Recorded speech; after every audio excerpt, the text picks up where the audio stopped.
All right. Continuation of cardiovascular pathology,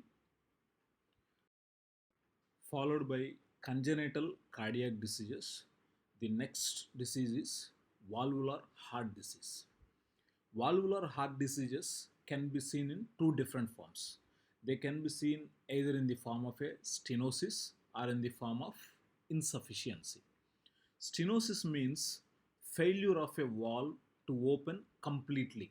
So, whenever there is a failure of a valve to open completely, obviously it impedes forward flow. And when it comes to the insufficiency, it is exactly opposite to stenosis. Insufficiency is also known as regurgitation or incompetence. Insufficiency involves failure of a valve to close completely. So whenever a valve fails to close completely, it allows reversed flow. So these valvular heart diseases, either in the form of stenosis or insufficiency, they can be either congenital or acquired. So there are two important diseases under this category. So one is rheumatic fever and rheumatic heart disease, and the second one is infective endocarditis. And coming to infective endocarditis, so as the name suggests, it is an infectious condition. So there is microbial infection of the heart walls or the mural endocardium, and the classical finding is formation of vegetations, and there will be destruction of the underlying cardiac tissues. So these three features make it as infective endocarditis. And coming to the etiopathogenesis, so as the name suggests itself, so mostly it is caused by infectious organisms like bacteria. So that's why it is also known as bacterial endocarditis. And there are two different forms of infective endocarditis. So the first one is acute and the second one is subacute. And then how to differentiate acute infective endocarditis from subacute infective endocarditis. Acute infective endocarditis, as the name suggests, so it is an acute infection, so which is of sudden onset, and it usually involves a previously normal heart valve. And coming to the subacute infective endocarditis, again as the name suggests, so this is an insidious infection which usually involves already deformed valves. And acute infective endocarditis is seen in association with high virulent organisms such as Staphylococcus aureus. And subacute infective endocarditis is seen in association with lower virulence organisms such as Streptococcal viridans.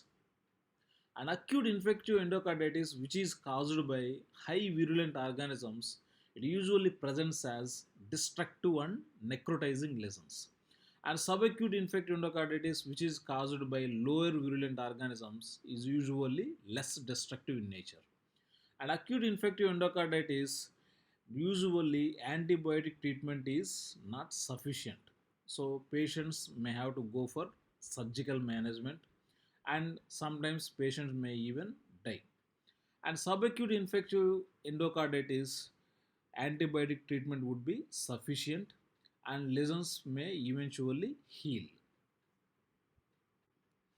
And coming to the various predisposing factors, so they can be either valvular or bacteremia or fungemia. So valvular predisposing factors, so the most important one is rheumatic heart disease with valvular scarring, and others like mitral valve prolapse MVP or bicuspid aortic valve. So with any of these valvular deformities, so there is high predisposition. And then comes bacteremia or fungemia, so which is most importantly seen in association with IV drug abuse, where the most commonly involved organism is Staphylococcus aureus. And then dental or surgical procedures are breaks in the epithelial barriers. So if there is any break in the epithelium of alimentary tract or oral cavity or skin, there will high predisposition for the development of infections and then leading to infective endocarditis. And then coming to the morphology, as I said before, the classical finding is vegetations. So vegetations, they are either single or multiple, They may be seen involving either one valve or more valves, and they are usually friable, bulky, and destructive. So these vegetations, they are nothing but thrombi which are infected present on the heart walls. So they are composed of fibrin, inflammatory cells, and microbes. So the most commonly involved heart valves are either mitral valve or aortic valves. But in case of IV drug abusers, it's actually either tricuspid or pulmonary valves which are involved. And then comes myocardial erosion. So as there is destruction of the underlying cardiac tissues, so this erosion eventually leads to development of an abscess, so which is usually known as ring abscess. And then especially in subacute infective endocarditis, healing may takes place with antibiotic management. So that's why you can have granulation tissue, and then there is scarring, so with fibrosis, and sometimes you can even come across calcification. And this is how vegetations will be seen located to the heart walls. So you can see large friable vegetations along the margins of the heart walls.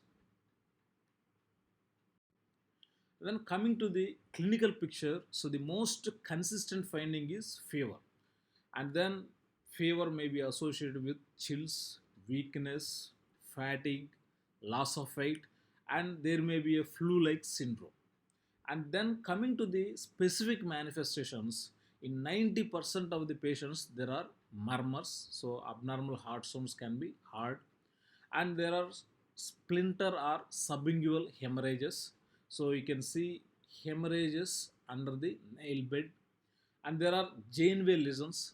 So there may be erythematous or hemorrhagic non-tender lesions on the palms or soles, and then ocellular knots, so which are subcutaneous tender nodules in the pulp of digits, and there are Roth spots, so which are actually retinal hemorrhages in the eyes, and some patients may be even seen in association with glomerulonephritis. So the first picture shows splinter or sublingual hemorrhages. So you can clearly see so splinter-like hemorrhages under the nail bed. And the second picture shows presence of hemorrhagic areas in the retina. So with the help of ophthalmoscope, so you can easily appreciate them. So which are known as Roth spots. And then so the first picture shows ocellular knots, so which are tender nodules in the pulp of digits, and then the second picture shows erythematous areas which are actually non-tender involving either palms or soles. So we can have all these findings in association with infective endocarditis. And coming to a classical clinical scenario, so a 19-year-old man has had a low grade fever for 3 weeks. On physical examination, his temperature is 38.3 degrees centigrade, pulse is 104 per minute, respiratory rate is 28 per minute, and blood pressure is 95 by 60 mmHg. A tender spleen tip is palpable. There are splinter hemorrhages under the fingernails and tender hemorrhagic nodules on the palms and soles. A heart murmur is heard on auscultation, so which is the probable diagnosis. So with all those features, so we can easily say this is infective endocarditis.